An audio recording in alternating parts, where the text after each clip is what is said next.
What is financial planning? In this chapter, we're going to talk a little bit about financial planning. We want to look at how our values, our income, our propensity to consume and save, how do our goals influence all of that?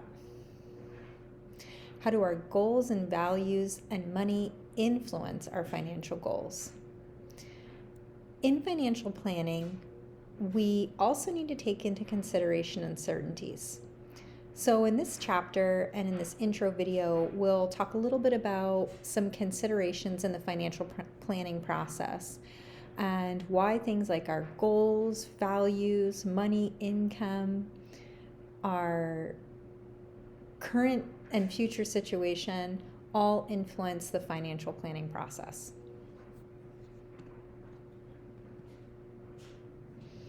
So, your income is a function of your age, education, and career choice. Generally, we see that as our age increases up to a certain point, our income should increase. More education generally increases income. And obviously, different careers are going to accrue different levels of income.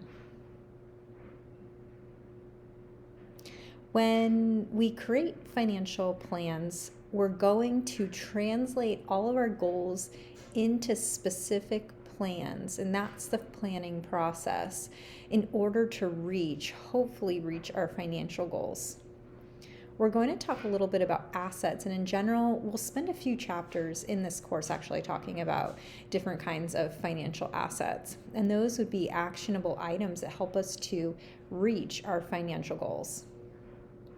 One example of an asset might be a savings account. So a savings account is a tangible asset. It's a deposit of money at a bank or other financial institution. You generally receive a very small rate of interest on your savings account.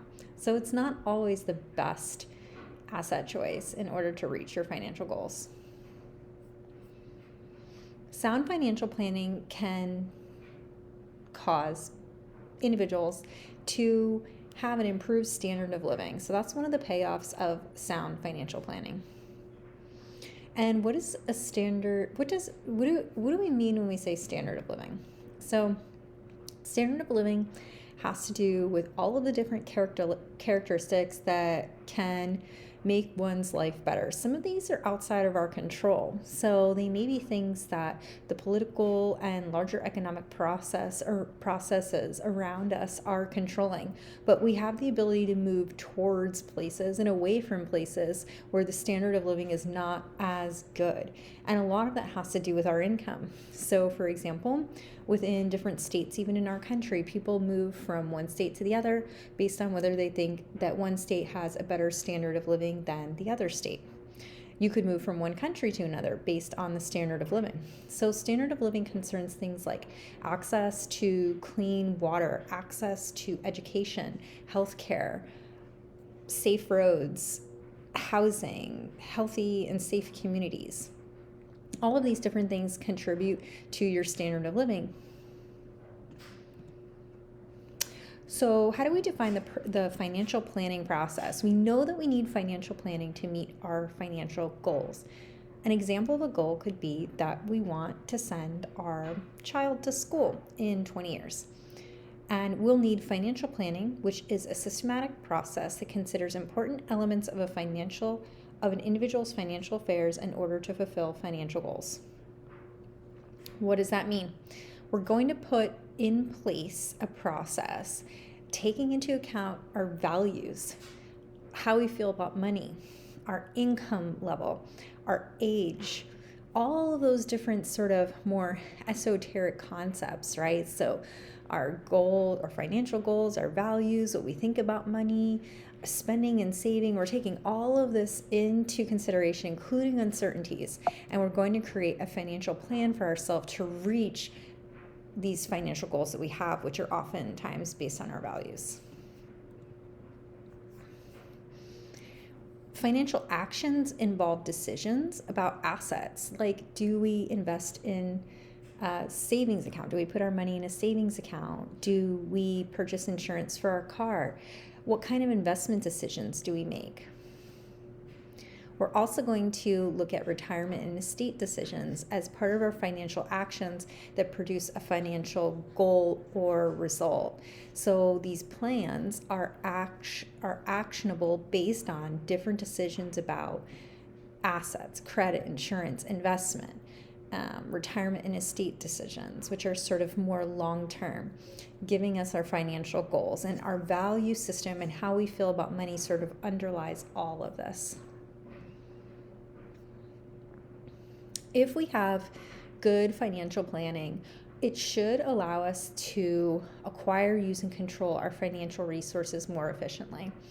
We should be able to gain more enjoyment from our income and, again, improve our standard of living, which means if we have sound financial planning, we should have better access to food, water, good roads, schools, higher education, jobs. The leisure labor balance is something to take into consideration when thinking about the standard of living that one has. Safe and affordable housing, outdoor spaces, entertainment, etc. And then, like I also mentioned, sometimes these things are outside of one's control, but we'll move towards them. We might move away from a state where we don't feel that there is safe and affordable housing and to another state or community that does have it. And many people immigrate to different countries to improve their standard of living.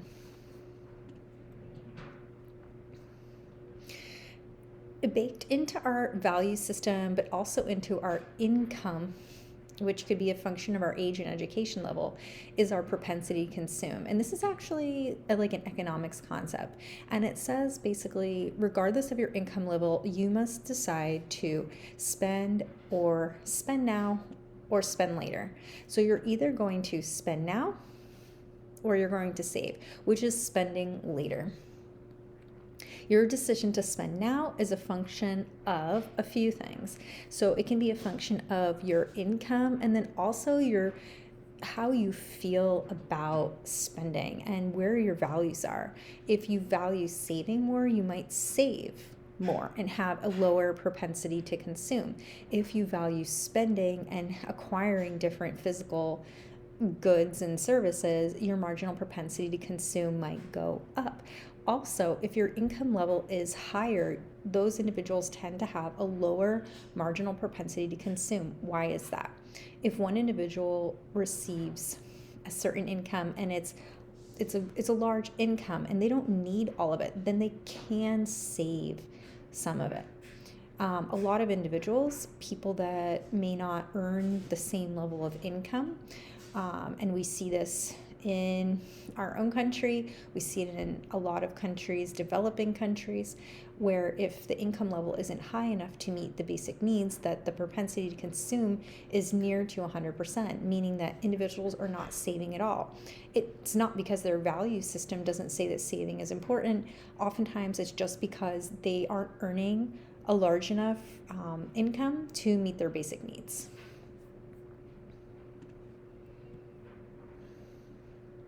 In financial planning, one will be oftentimes seeking to accumulate some amount of wealth. And wealth is basically just saying you have financial assets or tangible assets. And financial assets, we could call them intangible assets, include things that we can't hold. I mean, we can't hold cash, but most of the time cash is in a savings or checking account. Financial assets also include things like stocks, bonds, and mutual funds. Tangible assets are physical assets such as automobiles, houses, and land. So they have value and they can be transacted.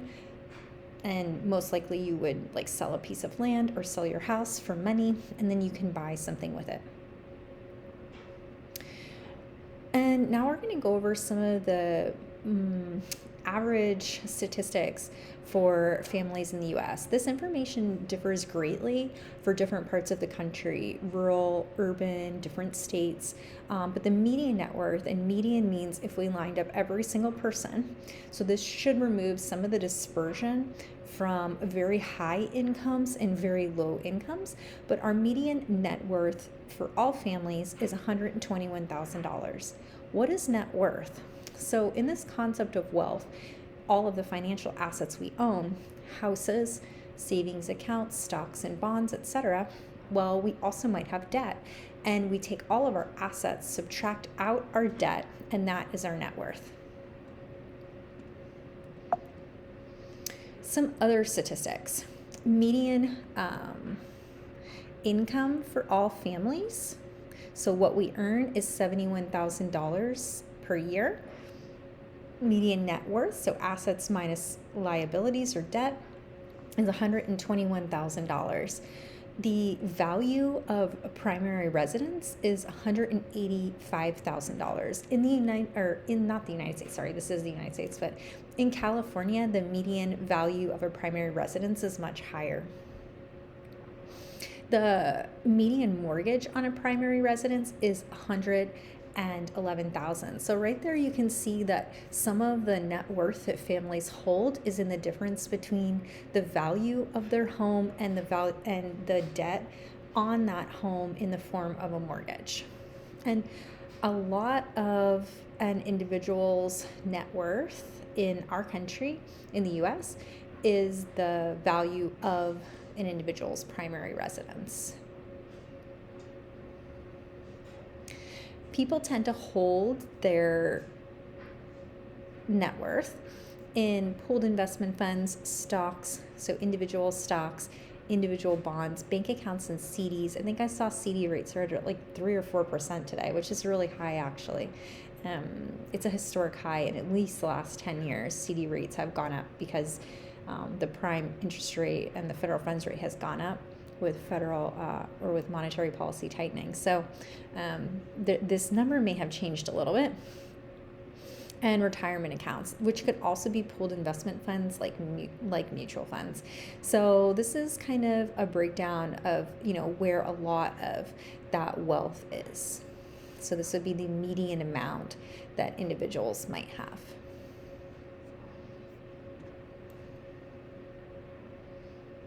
Stay tuned, and I'll post another video, and that video will kind of take a more detailed look at the financial planning process.